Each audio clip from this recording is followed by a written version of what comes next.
अस्सलाम वालेकुम। आप सब कैसे हैं? आज की इस वीडियो में एक तो इन एग्जांपल्स को सॉल्व करने की कोशिश करूंगी मैं, और इन एग्जांपल्स को सॉल्व करने के लिए आपको प्रोनाउंस के कुछ स्पेशल केसेस का पता होना चाहिए, जो कि सब्जेक्टिव केस, पोजेसिव केस और ऑब्जेक्टिव केस हैं। लेकिन वो भी मैं आपको बहुत आसानी से समझा दूंगी, जो कि आपके माइंड में बहुत अच्छे से फिट हो जाएंगे। और ये हमारे पास प्रोनाउन के स्पेशल केसेस हैं। प्रोनाउन वो वर्ड है जो नाउन की प्लेस पे यूज़ किया जाता है, और ये केसेस पर्सनल प्रोनाउंस के हैं। पर्सनल प्रोनाउन को इस वजह से पर्सनल प्रोनाउन बोला जाता है क्योंकि ये पर्सन की जगह यूज़ होता है, तो इस वजह से इसका नाम पर्सनल प्रोनाउन है। First one is subjective case. ये सब्जेक्ट की जगह यूज़ किया जाता है, तो ये हमेशा सेंटेंस के शुरू में आएगा। ऑब्जेक्टिव केस ये ऑब्जेक्ट की जगह यूज़ किया जाता है, तो ये हमेशा लास्ट पे आ जाएगा। और पोजेसिव केस ये मलकियत को शो करता है। तो बस इसी वजह से इनका नाम ये रखा गया है, और इनमें कोई रॉकेट साइंस नहीं है। अगर तो सब्जेक्टिव केस आई होगा, जैसा कि आई हैव अ कार, तो आई इधर अब सब्जेक्ट है, और इसका पोजेसिव केस होगा my. For example this is my car, तो ये हमारे पास हो जाएगा पोजेसिव केस, जैसे कि ये मेरी गाड़ी है। और ऑब्जेक्टिव केस हो जाएगा इसका मी, यानी कि सब्जेक्टिव आई है, पोजेसिव माई, और ऑब्जेक्टिव हो जाएगा मी। आपने एक्टिव पैसिव पढ़ा होगा, तो जो ऑब्जेक्टिव केस है वो पैसिव में यूज़ किया जाता है। तो नेक्स्ट वाला अगर आप लोग देखें तो यू सब्जेक्टिव केस है, इसका पोजेसिव केस होगा योर, और इसका ऑब्जेक्टिव केस भी यू ही रहेगा, सेम रहेगा। अब आगे वी सब्जेक्टिव केस वी होगा, तो पोजेसिव केस होगा आर, यानी कि हमारा, और ऑब्जेक्टिव केस हो जाएगा अस। सब्जेक्टिव केस अगर ही है तो पोजेसिव केस उसको हो जाएगा हिज, और ऑब्जेक्टिव केस होगा हिम। और अगर सब्जेक्टिव केस शी तो उसका हर, एंड उसका हर ही रहेगा ऑब्जेक्टिव। दे का हो जाएगा पोजेसिव केस देयर, और ऑब्जेक्टिव केस हो जाएगा देम। ये सॉरी देयर ही लिखा हुआ है, लेकिन यहाँ पे देम आएगा। ओके, इनको आप फिंगर टिप्स पे याद रखने की कोशिश करें। अब आप इन चीज़ों के एग्जांपल्स देखें तो आपको बहुत ज़्यादा अच्छे तरीके से इनकी समझ आ जाएगी। सब्जेक्टिव केस और ऑब्जेक्टिव केस किस तरह से एक दूसरे में इंटरचेंज हो जाते हैं, इन एग्जांपल से आप देखिए। अगर फर्स्ट एग्जांपल देखें, ही स्लैप्ड हर, और नेक्स्ट वन में शी स्लैप्ड हिम। अब आपको अंदाज़ा हो गया होगा कि ही सब्जेक्टिव केस है और हिम ऑब्जेक्टिव केस में कन्वर्ट हुआ, और शी सब्जेक्टिव केस है तो उसका objective case her. Next example, you told me and I told you. You मैंने आपको कहा था सेम ही रहेगा, यू का सब्जेक्टिव और ऑब्जेक्टिव केस सेम रहेगा।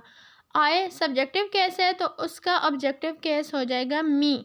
और नेक्स्ट एग्जांपल है, so next example is Saad is teaching us. Saad subjective case और अस हमारे पास ऑब्जेक्टिव केस है। अस वी का ऑब्जेक्टिव केस है, वी सब्जेक्टिव है और us objective. We are teaching Saad. I hope आपको समझ आ गया होगा। आप इन चीज़ों का स्क्रीनशॉट लें, अपने पास सेव रखें, और इसको रोज़ प्रैक्टिस करें, तो आपको इसकी समझ बहुत अच्छे से आ जाएगी। सो अब हम उन वेरी इंपॉर्टेंट एग्जांपल्स को सॉल्व करने की कोशिश करते हैं जिसमें हम अक्सर गलती कर देते हैं।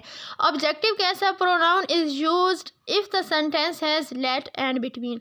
अब देखिए, अगर सेंटेंस में लेट है और बिटवीन है तो हमने हमेशा प्रोनाउन का ऑब्जेक्टिव केस ही यूज़ करना है। सब्जेक्टिव केस यूज़ करेंगे तो वो गलत हो जाएगा।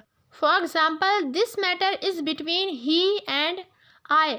अब बिटवीन आ गया है ना सेंटेंस में, हमने सिर्फ बिटवीन पे फोकस करना है। अगर लेट और बिटवीन आ गया तो अब हमने ही एंड आई, जो कि सब्जेक्टिव केस है, हमने इनको ऑब्जेक्टिव केस में कन्वर्ट कर देना है।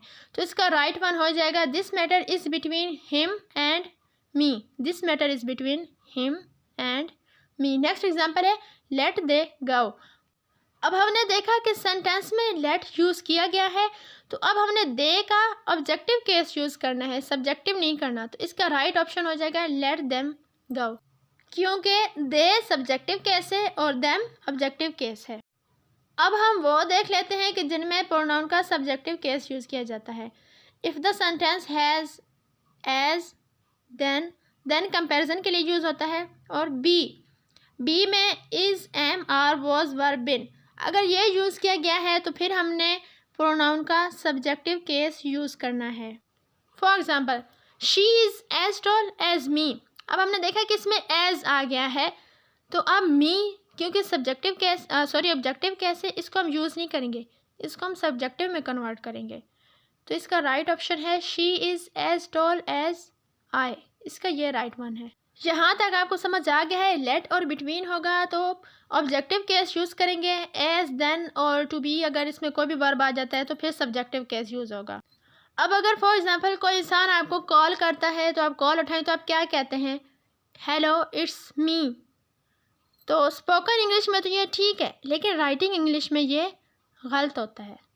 बिकॉज अभी मैंने आपको बताया कि इज़, एम, आर, वॉज, वर में से कुछ भी आ जाए तो हमने सब्जेक्टिव केस यूज़ करना है, लेकिन मी तो ऑब्जेक्टिव केस है तो हम इसको यूज़ नहीं कर सकते। हमने हमेशा कहना है हेलो इट्स आई।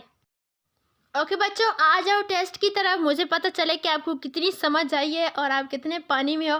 तो ये जो मैंने 2 क्वेश्चन लिखे हुए हैं, आपने इनको सॉल्व करके मुझे कमेंट्स में बताना है कि इनका राइट ऑप्शन क्या है, इनमें कौन किस में सब्जेक्टिव केस यूज़ होगा और किस में ऑब्जेक्टिव केस यूज़ होगा, या फिर मुझे कमेंट में बताना है। ओके, नए वीडियो में फिर मिलते हैं एक नए अमेजिंग टॉपिक के साथ। तब तक के लिए मुझे इजाज़त दीजिए।